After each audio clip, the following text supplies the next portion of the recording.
Hello दोस्तों। तो आज फिर हम आयनिक का नया लेक्चर रिकॉर्ड करने जा रहे हैं। आज हम बेसिकली पढ़ेंगे पीएच ऑफ बफर। पीएच का डेरिवेशन करेंगे, पीएच सम का फॉर्मूला निकालेंगे और कुछ न्यूट्रल करेंगे। तो हम स्टार्ट कर रहे हैं pH of acidic buffer. PH of acidic buffer, acidic buffer pH निकालना है एसिडिक बफर की।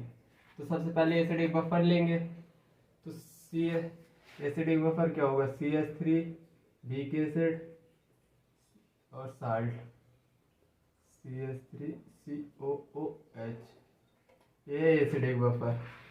अब हमको इसकी पीएच निकालना है। तो सबसे पहले हम डेरिवेशन करके निकालेंगे पीएच। CH3COOH एसिटिक एसिड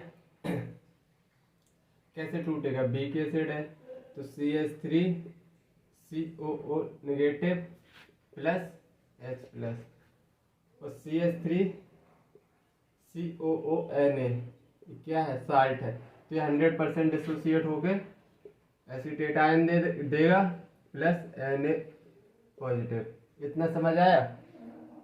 तो हमको बेसिकली पीएच फाइंड करना है। पीएच के लिए सबसे पहले हमको H प्लस के लिए जाना पड़ेगा। तो H प्लस इधर दिखाई दे रहा है, तो मतलब क्या लिखेंगे हम?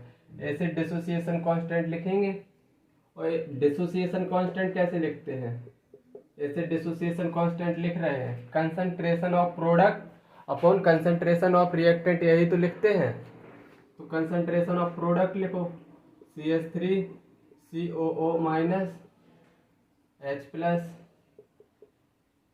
Upon concentration of product upon concentration of reactant. तो कंसंट्रेशन ऑफ रिएक्टेंट लिख दो। अब इसको थोड़ी रीअरेंज करेंगे, H प्लस को इधर लाओ, H प्लस तो Ka into CH3COOH upon CH3CO minus H plus आ गया। हम दोनों साइड माइनस लॉग से मल्टीप्लाई कर देंगे। माइनस लॉग H प्लस किस? Minus log K a acid upon its conjugate ion, acid upon its conjugate ion CH3COO negative. इतना derivation समझ आया? माइनस लॉग H प्लस को क्या लिख सकते हैं? माइनस लॉग H प्लस को पीएच लिख सकते हैं या नहीं? PH minus log H plus को हम पीएच लिख सकते हैं या नहीं? पीएच का फॉर्मूला होता है माइनस लॉग H प्लस, तो हाँ पीएच लिख सकते हैं। अब इसको थोड़ी खोल के लिखो, minus log K a minus plus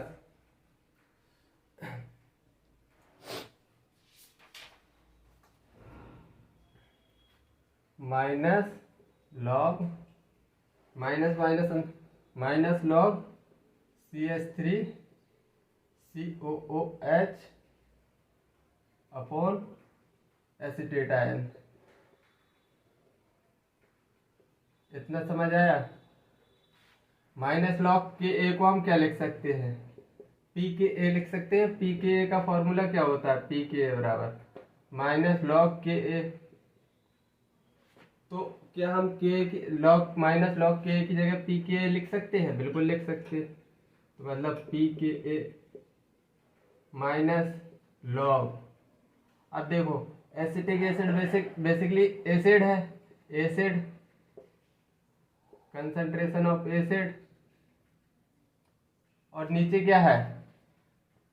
नीचे क्या है? कंसंट्रेशन ऑफ साल्ट है या नहीं? Basically 100% CH3CO minus acetic acid का भी है और साल्ट का भी है, लेकिन 100% एसोसिएट कौन हो रहा है? साल्ट हो रहा है। मतलब CH3 मेजर पोर्शन किसका होगा? मेजर पार्ट साल्ट का होगा। तो हम क्या मेजर CH3CO माइनस को हम मैं साल्ट लिख सकता हूँ? साल्ट बिल्कुल लिख सकता हूँ। अब हम थोड़ी और रीअरेंज करेंगे, पी के ए प्लस लगा दूंगा तो ये वैल्यू ऊपर चली जाएगी, साल्ट अपॉन एसिड हो जाएगा, log salt upon acid.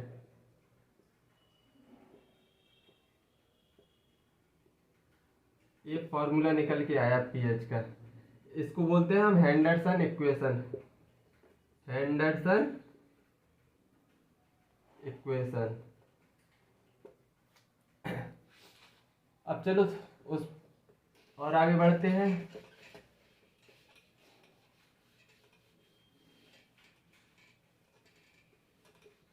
Acidic buffer के लिए हमने पीएच क्या निकाला, pH pKa plus log salt upon acid निकाला, ये फॉर्मूला निकाला एसिडिक बफर के लिए। अब देखना बेटा, कंसंट्रेशन है। कंसंट्रेशन बेसिकली क्या होता है, मोल अपॉन वॉल्यूम, अपन मोल अपॉन वॉल्यूम, वॉल्यूम से वॉल्यूम कट गया तो क्या ये वॉल्यूम पे डिपेंड करेगा पीएच, पीएच तो ये वॉल्यूम कट गया तो मतलब कंसंट बफर सोल्यूशन में पीएच वॉल्यूम पे डिपेंड नहीं करती है। तो लिखते हैं एक statement, pH of buffer solution, pH of buffer solution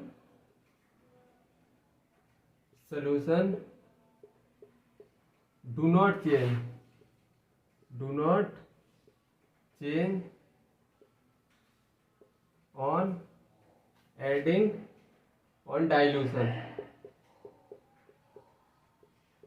इतना समझ में आया। अब ऐसे ही हम POH ऑफ बेस बफर लिखेंगे, सेम डेरिवेशन में बार बार नहीं कर रहा हूँ, सीधा लिख दे रहा हूँ, pH of basic buffer, basic buffer, इसका फॉर्मूला निकल के आएगा POH बराबर PKB, बेस है इस बार, PKB plus log salt upon base.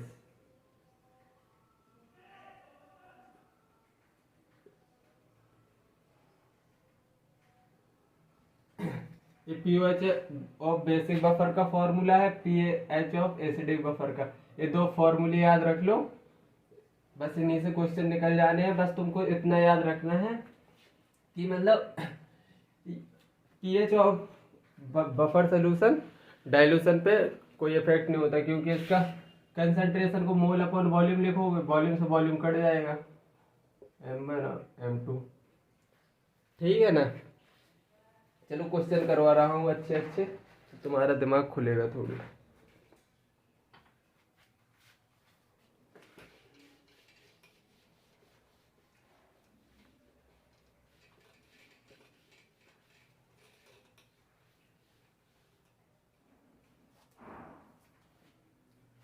Question, certain buffer solution, certain buffer solution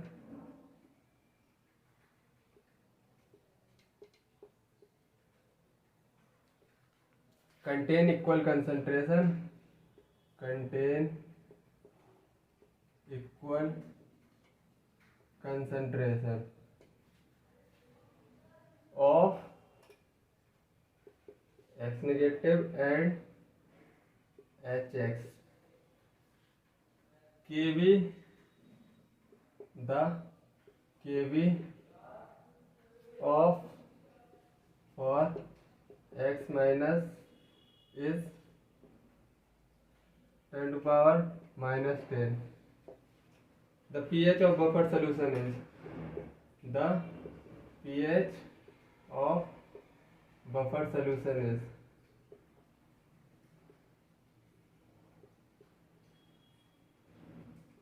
pH पूछा है। pH का फॉर्मूला क्या पढ़ा था हमने, pH का formula pKa plus log salt upon base, salt upon acid, formula पढ़ा था हमने। अब इन्फॉर्मेशन हमको क्या क्या गिवन है, certain buffer solution equal concentration of salt plus acid की इक्वल कंसंट्रेशन दे दी है। हाँ, के भी दिया है, के बी ऑफ एक्स माइनस दिया है, तो K B of x minus into K B K A of H x कितना आएगा, 10⁻14 होता है ये नहीं, एसिड और कंजुगेट आयन का 10⁻14। के कितना गिवन है, के बी, क्योंकि हमको के ए निकालना पड़ेगा पी के ए के लिए, तो के ऑफ एच एक्स कितना निकल के आया, 10⁻14। के बी कितना है, 10⁻10, के बी नीचे चला गया -10, तो निकल के आया 10⁻4। एक के बी निकल के आ गया, और पी के ए निकालेंगे तो क्या होगा, minus log K a, minus log के की वैल्यू कितनी है, 10⁻4, -4 आ गया 4, पी के फाइनली निकल के आ गया 4। तो बस पी एच के फॉर्मूले में रख दो, पी के की value 4 I. Log concentration of salt कितनी गिवन है, equal concentration of salt plus acid बराबर दी है, तो मतलब सपोज दैट 1 पुट कर दो तो कट जाएगी, ओवरऑल वैल्यू log 1 की वैल्यू भी 0 होती है, log 1 की वैल्यू भी 0 होती है, तो कट जाएगा। तो पीएच कितना निकल के आया, 4। ऐसे क्वेश्चन बनते हैं इस पे। चलो और क्वेश्चन करवा रहा हूँ।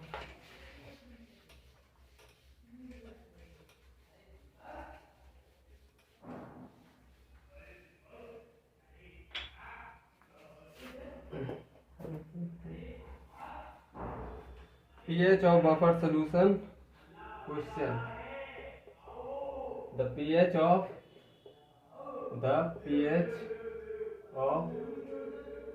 1 liter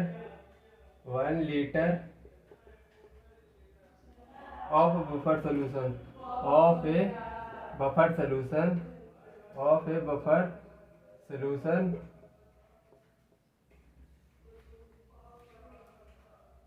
containing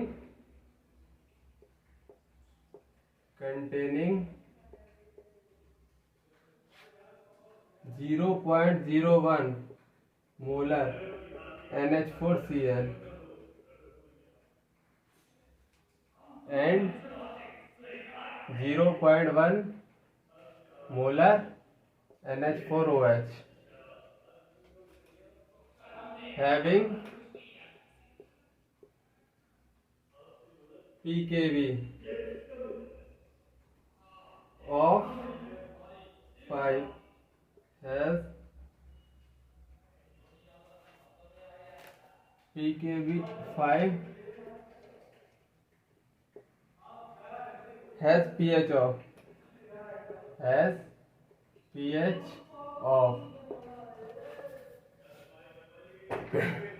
तो हमको क्या दिया है, pH of 1 litre of buffer solution containing इतने मोलर साल्ट प्लस इतने मोलर बेस, मतलब बेसिक बफर सोल्यूशन है क्योंकि बेस है और बेस का साल्ट गिवन है। तो 2 पॉइंट से हम अब ये पता चल गया, हम पीओएच का फॉर्मूला लगाएंगे, पीओएच का। तो पीओएच का फॉर्मूला क्या था, minus pKb log salt upon concentration of salt upon concentration of base, ये फॉर्मूला लगेगा। अब पी के बी, हाँ बेस है तो पी के बी आएगा, बेसिक बफर है। पी के बी कितना है, 5 गिवन है। लॉग कंसंट्रेशन ऑफ साल्ट कितनी गिवन है, 0.01 और कंसंट्रेशन ऑफ बेस कितनी गिवन है, 0.1। तो ओवरऑल निकल के आएगा 5 प्लस लॉग 0 से 0 कट गया, 10⁻1 निकल के आएगा। -1 आ गया कूद के पावर से, तो +1 हो जाए, नहीं -1। तो पीओएच कितना निकल के आएगा, POH4 निकल के आया। क्या हमको क्वेश्चन में POH पूछा है? देखो pH पूछा है, pH ऑफ 1 लीटर।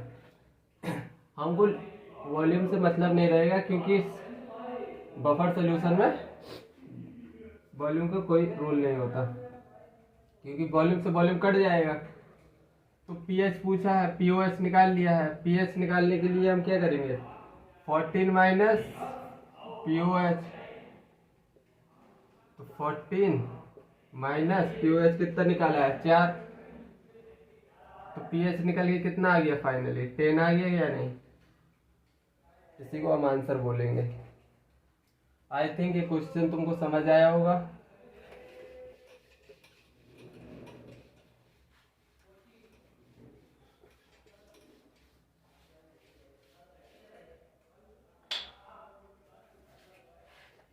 चलो और क्वेश्चन करा रहा हूं।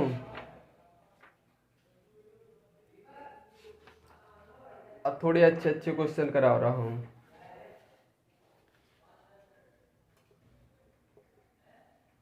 -2 molar 1 litre acetic acid CH3COOH acetic acid mixed with -2 500 ml और सीधे इसको हाफ लीटर लिख लो ना, half litre NaOH solution. Calculate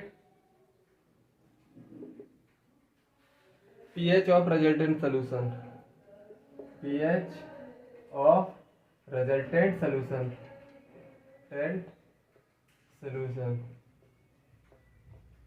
pH of resultant solution. K एक गिवन कर दिया है। K कितना गिवन कर दिया है? K of acetic acid 10⁻⁵ K भी गिवन कर दिया है। तो देखो सबसे पहले अब तुमको थोड़ी चौकन्ना रहना पड़ेगा इधर। अब इधर से प्रोफाइल में थोड़ी चेंज कर रहा हूँ, इसमें तुमको थोड़ी दिक्कत भी आ सकती है क्योंकि ये साल्ट हाइड्रोलिसिस और बफर सोल्यूशन बेसिकली मिक्स्ड होते हैं। इधर लड़के सबसे ज़्यादा क्वेश्चन गलत करते हैं, उनको पता ही नहीं चलता। ये सोल्यूशन जिसमें लिख दिया उसने बफर सोल्यूशन वो तो पता चल गया, लेकिन अगर नहीं लिखा कि बफर सोल्यूशन का pH निकालना है या साल्ट हाइड्रोलिसिस, तो वो दो केस बनते हैं। देखो मैं क्वेश्चन के थ्रू तुमको दोनों समझा दूंगा कि किस में साल्ट हाइड्रोलिसिस वाला pH का फॉर्मूला लगना है और किस में कौन क्वेश्चन बफर सोल्यूशन का है। तो देखो सबसे पहले CH3 मिक्स हो रहा है, CH3 COOH मिक्स हो रहा है किस में? NaOH में। और क्या दे रहा है? CH3 COONA plus water. तो देखो मोल ऑफ CH3 कितने हैं? Molarity into volume. मोल का फॉर्मूला क्या होता है? Molarity into volume. तो मोल निकाल लो, तो 10⁻⁻2 मोल आए एसिटिक एसिड के मिक्स्ड विद 10⁻⁻2, इसके भी मोल निकाल दो, तो 10⁻⁻2 NaOH के मोल निकल के आएंगे m भी करके 10⁻²/2, तो इनिशियली 0। अब कुछ टाइम बाद रिएक्शन जैसे होगी, कुछ टाइम बाद तो ये मोल 10⁻⁻2 मोल 2 बेस कम है, एसिड ज़्यादा है, वीक एसिड। बी अगर तुम्हारे पास वीक एसिड और स्ट्रॉन्ग बेस दिख गया और pH पूछ लिया, तो समझ लेना कि ये बफर का भी क्वेश्चन हो सकता है और साल्ट हाइड्रोलिसिस का। तो अब देखो वही देख रहा हूँ मैं, साल्ट हाइड्रोलिसिस का क्वेश्चन है, साल्ट हाइड्रोलिसिस का है या बफर का, वही मैं चेक कर रहा हूँ। तो देखो 10⁻⁻2 से खप जाएगा, इससे 1 की स्टोइचियोमेट्रिक कोएफिशिएंट है, तो ये क्या बचेगा? 10⁻2/2, क्योंकि ये खत्म हो जाएगा। अब इससे ये माइनस कर दो क्योंकि ये लिमिटिंग है, तो इधर क्या निकल के आएगा, 1 की स्टोसिमेट्री कोएफिशिएंट है, ये भी निकल के आएगा 10⁻²/2। इतना तुमको समझ में आया।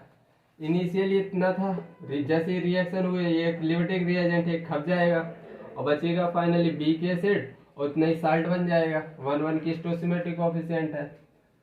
तो अब ये क्वेश्चन क्या, बीक एसिड और क्या दिया है, साल्ट, मतलब बीक एसिड मिल रहा है और साल्ट मिल रहा है, तो मतलब ये किसका क्वेश्चन है, ये क्वेश्चन है बफर सोल्यूशन का। अब इसमें पीएच का फॉर्मूला लगाएंगे, पीएच बराबर बफर वाला, एसिड है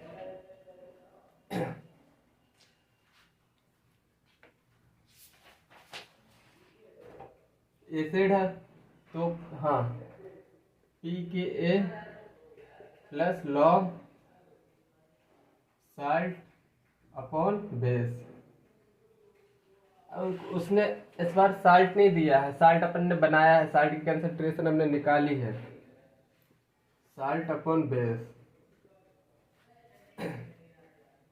तो pKa कितना निकल के आएगा, pKa के गिवन है इतना, निकालो pKa का फॉर्मूला क्या होता है, pKa बराबर माइनस लॉग के होता है और k की वैल्यू है 10⁻⁵, 10⁻⁵, -5 उछल के आगे आ जाएगा 5, pKa 5 निकल के आया है नहीं, तो pKa हम रखेंगे 5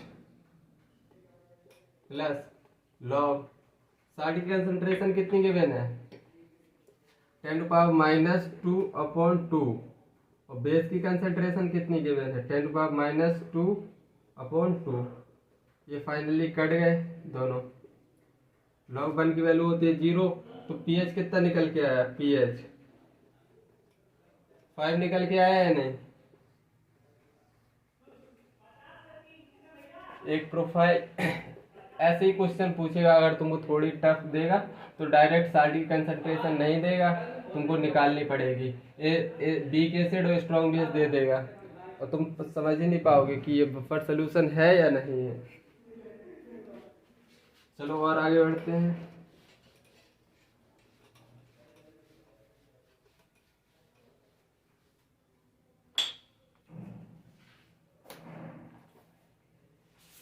मैं तुम्हारा एक टॉपिक अच्छे से क्लियर करवा दे रहा हूँ न्यूमेरिकल के थ्रू कि तुमको साल्ट हाइड्रोलिसिस और बफर सोल्यूशन के क्वेश्चन पहचानना समझ में आना चाहिए।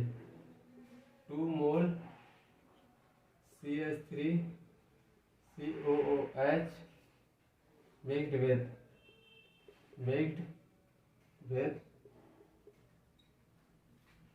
2 मोल NaOH equal volume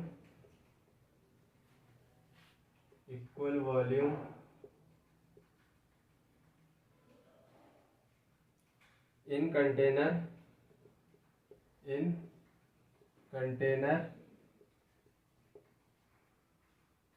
calculate pH of resultant solution, calculate pH of resultant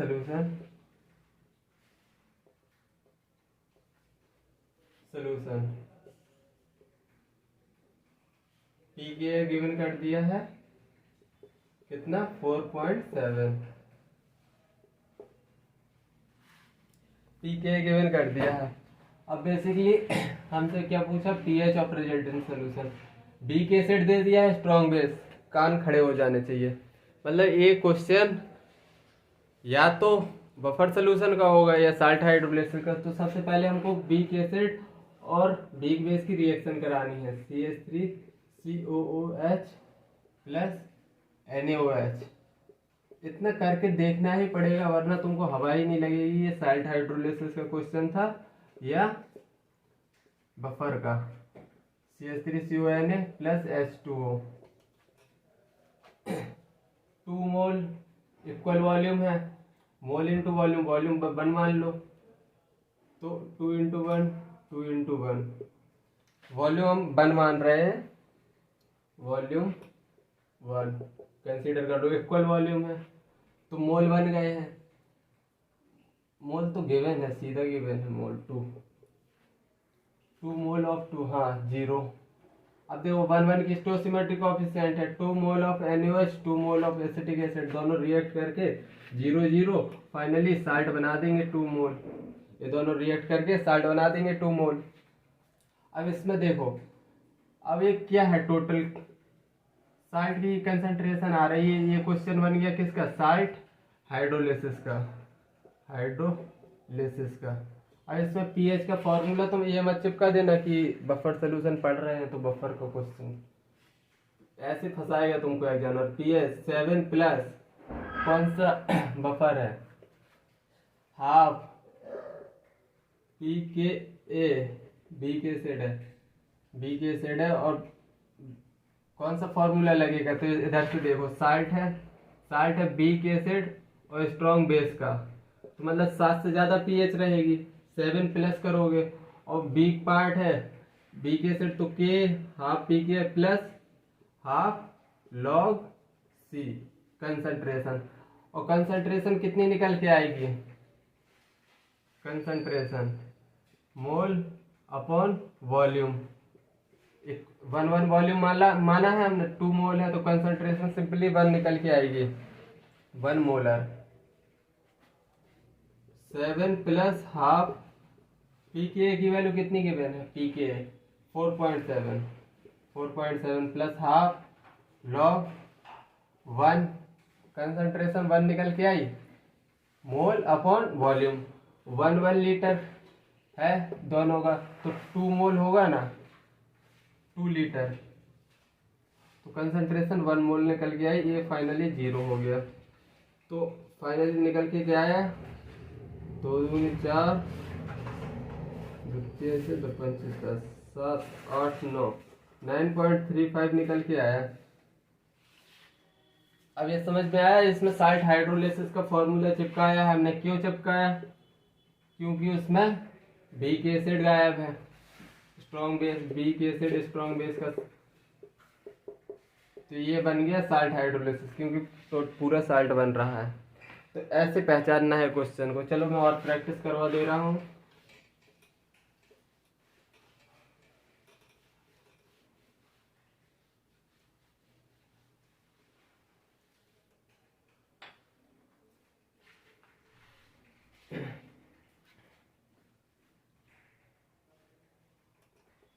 question 4 mole CH3 COOH acetic acid mixed with 2 mole NaOH, 2 mole NaOH equal volume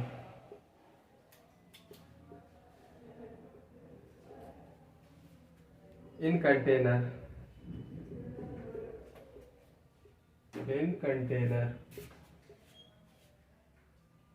calculate pH of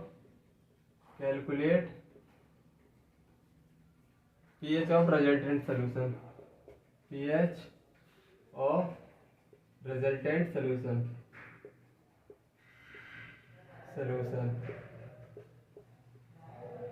pH find करना है। P के given कर दिया है कितना, 4.7। तो सबसे पहले हमको इसमें क्या देखना है, बी के एसिड है, स्ट्रॉन्ग बेस है, तुरंत रिएक्शन लिखो, CH3 COOH प्लस NaOH, तुरंत लिखो। और फिर इससे साइड बनेगा CH3 CONA प्लस H2O। तो इनिशियली मोल CH3COH के 2 थे, NaOH के 2, 4 थे एसिटिक एसिड के, तो इनिशियली साल्ट 0 होगा। जैसे ही फर्दर रिएक्शन होगी तो ये 2 मोल बचेंगे, ये दोनों खत्म हो जाएंगे लिमिटिंग, और ये कितना बनेगा, 2 खत्म हुए, 2 बने, 1 1 की स्टोइचियोमेट्रिक कोएफिशिएंट है। अब देखो बेटा, इसमें क्या है, बी के एसिड बच गया, और ये क्या है, साल्ट भी बच गया। तो ये क्या बन गया, बफर बन गया या नहीं, बी के एसिड और उसका साल्ट बफर बन गया। हाँ बफर बन गया। तो अब इसमें पीएच की, अब ये कैसे बिहेव करेगा, बफर सोल्यूशन है, अब ये बफर सोल्यूशन बन गया, बफर सोल्यूशन बन गया। तो अब हम पीएच का फॉर्मूला बफर वाला लगाएंगे, पीएच बराबर p K a plus log salt upon base, salt upon acid.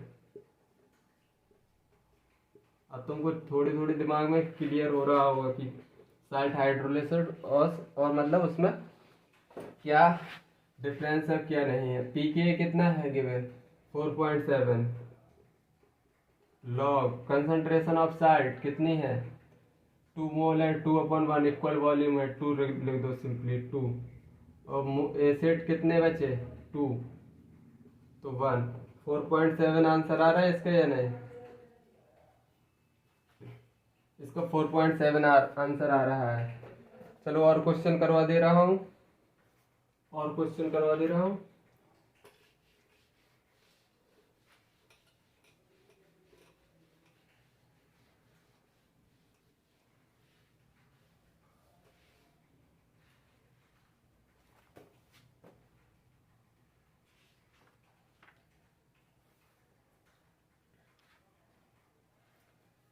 Question 4 molar 1 litre HCl react with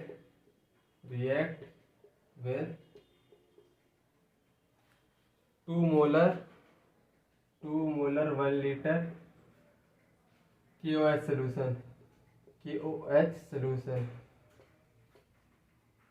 calculate pH of resultant solution, calculate pH of resultant solution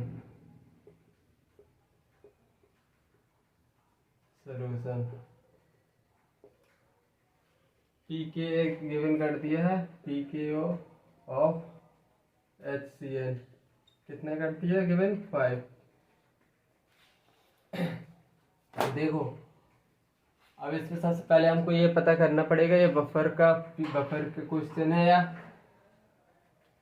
salt hydrolysis का। तो सबसे पहले हम reaction लिखेंगे HCl plus KOH, ये क्या है bake acid strong base, तो क्या गिव करेगा KCl प्लस वाटर। तो इनिशियली इसके मोल कितने थे, मोल निकाल लो, एम मोल क्या होता है molarity into volume, molarity of volume 4 निकल के आया, KOH के 2 मोल निकल के आए 0 0। अब देखो HCl ज़्यादा है तो इसके 2 मोल से रिएक्ट करेगा तो 2 मोल बच जाएगा, ये खत्म हो जाएगा, 1 की स्टोसिमेट्रिक कोएफिशिएंट है तो 2 बन जाएगा। देखो साल्ट भी बन गया भाई, साल्ट भी बन गया, और ये वीक एसिड भी है, वीक एसिड। तो ये देखो बफर बन गया या नहीं, तो ये क्वेश्चन किसका हो गया बफर सोल्यूशन का। अगर दोनों लिमिटिंग रिएजेंट है, दोनों खत्म होके साल्ट बन रहा है, तो साल्ट हाइड्रोलिसिस वाला फॉर्मूला लगाना है। तो अब इसमें लगाएंगे कौन सा फॉर्मूला पीएच का, पीएच बराबर pKa plus log salt upon acid. Salt कितना pKa कितना है 5, लॉग साल्ट कितना है 2, एसिड भी 2, फाइनली ये 0 हो जाएगा, 2 लॉग 1 की वैल्यू 0, pH निकल के आएगा 5। आई थिंक तुमको समझ आया होगा, ऐसे क्वेश्चन करने हैं।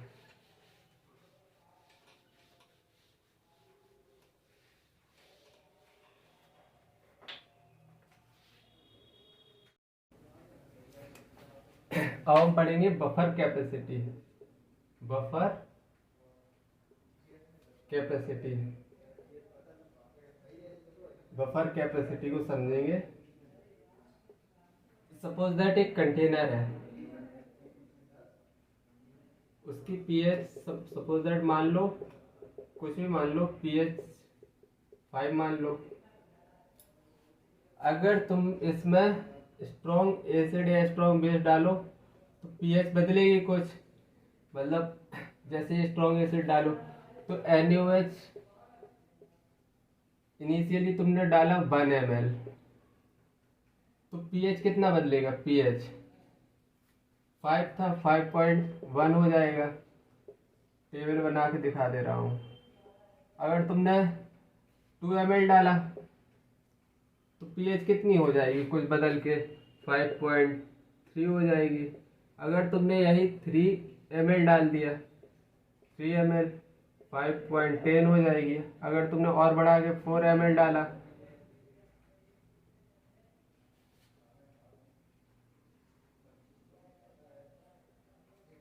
डाला तो बढ़ के कुछ हो जाएगी 5.15। मतलब बफर कैपेसिटी बेसिकली क्या होता है, ये परफॉर्मेंस ऑफ बफर को बताता है कि कौन बफर कितना अच्छा है, बेस्ट है। मतलब buffer capacity major performance of buffer,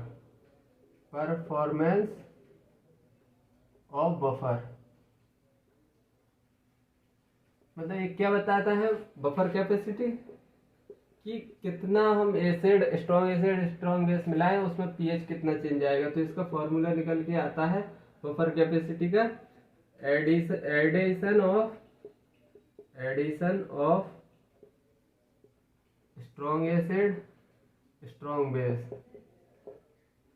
change in pH upon कितना पीएच में चेंज हो रहा है, चेंज इन पीएच। मतलब कि स्ट्रॉन्ग एसिड स्ट्रॉन्ग बेस मिलाने पर कितना पीएच में चेंज आ रहा है, यही बफर कैपेसिटी बताता है। देखो तुमको एक छोटा सा न्यूमेरिकल के थ्रू और बता रहा हूँ।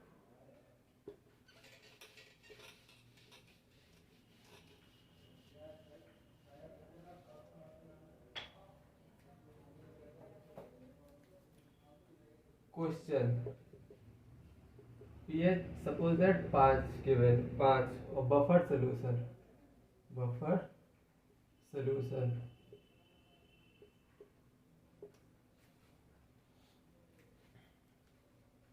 Add 0.2 molar HCl solution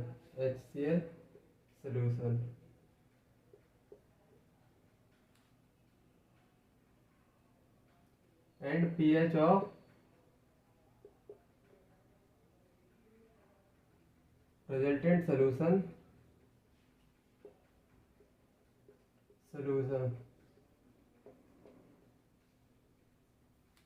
is 4.95.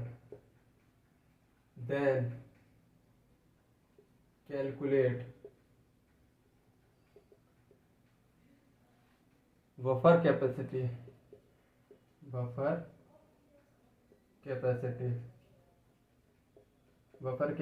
Calculate करके बताना है।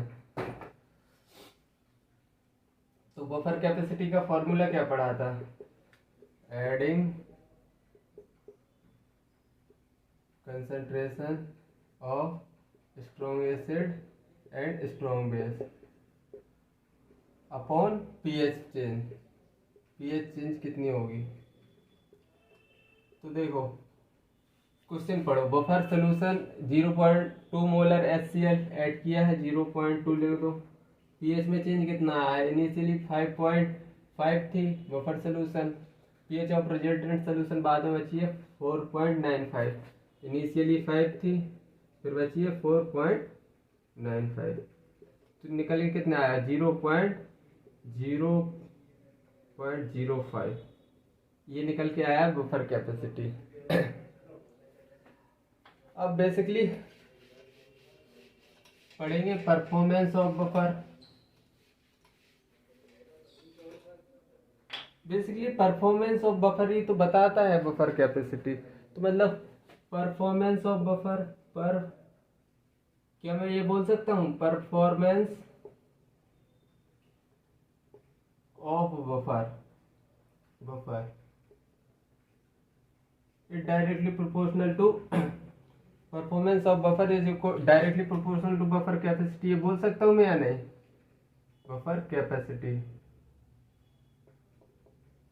Buffer capacity basically performance of buffer ही तो बताता है। तो मैक्सिमम परफॉर्मेंस कब आएगा? मैक्सिमम परफॉर्मेंस कब आएगा? जब pH की वैल्यू हो pKa के बराबर।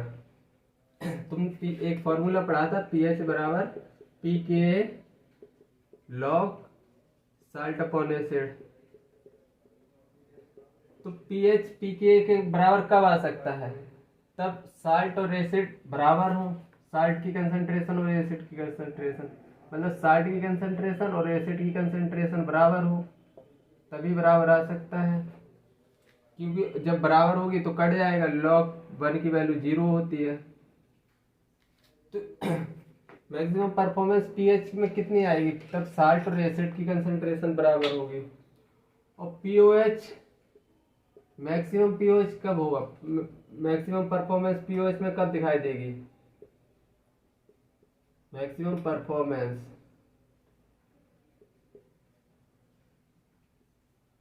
pOH किसके बराबर होगा? pKb के। तुमने एक फॉर्मूला पढ़ा था, pOH बराबर pKb plus log salt upon क्या? बेस। अब pOH pKb के बराबर कब आएगा? जब concentration of salt concentration of base के बराबर होगा। तो ये कट के 1 आएगा, log 1 की वैल्यू 0, मतलब कि concentration of salt is equal to concentration of base हो, तब आएगा। अब तुमको समझ आया? चलो एक छोटा सा न्यूमेरिकल करवा दे रहा हूँ और ढंग से फील आएगी। Question, buffer solution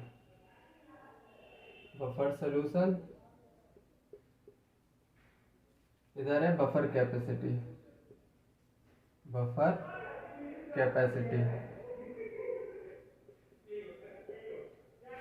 buffer solution suppose that A है, ये बी है, इसकी बफर कैपेसिटी दी है 0.7, इसकी दी है 0.45। Select best buffer in solution, select best buffer in solution. इसमें तुमको बेस्ट बफर बताना है। तो बफर परफॉर्मेंस ऑफ बफर किसके बराबर? उसके बफर कैपेसिटी के डायरेक्टली प्रोपोर्शनल होती है। तो ए की 0.7 है, जबकि बी की 0.45, मतलब ए आंसर होगा। आई थिंक समझ में आया होगा। अब हम पढ़ रहे हैं बफर रेंज।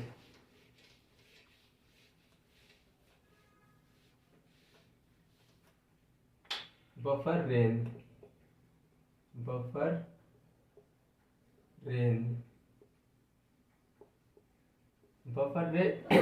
एसिडिक सॉल्यूशन के लिए बफर रेंज कितनी निकल के आती है? एसिडिक बफर के लिए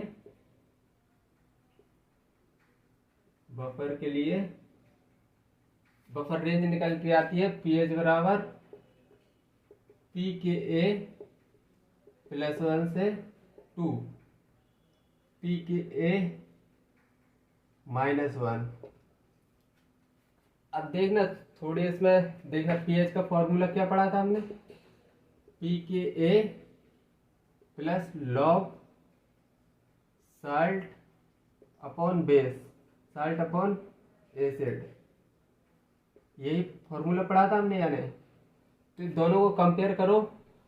तो pH pKa log salt upon acid की जगह 1 आ रहा है, log साल्ट अपॉन बेस की जगह -1 आ रहा है। तो क्या मैं लिख सकता हूँ log salt upon acid, log salt upon acid is equal to +-1 लिख सकता हूँ या नहीं? अभी मैंने फॉर्मूला से डायरेक्ट कंपेयर करवा के बताया। अब इसका एंटी लॉग लेंगे तो साल्ट अपॉन एसिड की वैल्यू कितनी निकल के आएगी? साल्ट अपॉन एसिड की अगर -1 लिया है तुमने, -1, तो एंटी लॉग लोगे -1 लॉग की वैल्यू कितनी, 1/10 -1 एंटी लॉग लोगे -1 का 1/10 आएगा, तो लॉग का एंटी लॉग लोगे तो साल्ट अपॉन एसिड 1/10 आ गया। अगर log upon salt upon acid की +1 है तो इसका फिर एंटी लॉग लो +1 का, तो कितना निकलेगा, 10 आएगा। लॉग +1 का एंटी लॉग 10। तो साल्ट अपॉन एसिड की रेंज होती है 1/10 to 10। अब ऐसे बेसिक बफर के लिए समझ लो, बेसिक बफर पीओएच कितना होता है, पीओएच इसमें निकल के आता है pKb +1 से pKb -1।